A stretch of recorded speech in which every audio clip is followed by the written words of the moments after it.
My fellow Americans, on Monday, America will celebrate her 207th birthday. I love the 4th of July. I enjoy picnics and fireworks and long summer days. And I get excited with the thought that millions of our people, all across our great country, will, on this 4th of July weekend, join together in thinking about freedom and the men and women who sacrificed to make it our inheritance. It's easy to forget just what a revolution these Americans made. It's easy to forget how they amazed the world and how many hopes they raised.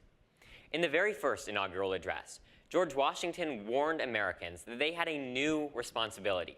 He said the preservation of the sacred fire of liberty and the destiny of the Republican model of government are justly considered, perhaps, as deeply, as finally, staked on the experiment entrusted to the hands of the American people. Now, you may not think of yourself or our democracy as an experiment, but look around.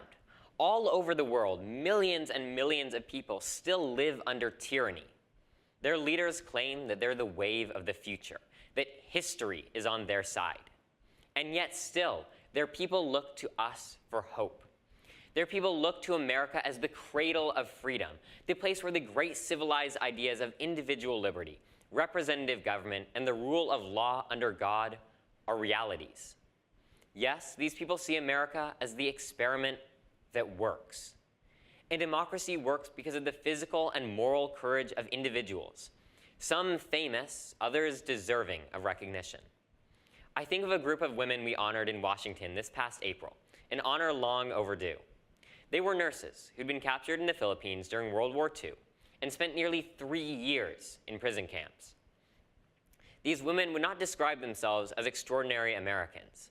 They simply volunteered to serve their country, and they chose to serve it with courage and hope. Their patriotism, as they gathered in Washington 40 years after their capture and imprisonment, remains strong and vibrant. Of course, we're accustomed to thinking of courage during a time of war, but democracy requires political courage as well. In 1954, when he was convalescing from a painful back operation, Senator John F. Kennedy had time to think about political courage. The result was a book entitled Profiles in Courage, in which he wrote, "In the days ahead, only the very courageous will be able to make the hard and unpopular decisions necessary for our survival in the struggle with a powerful enemy.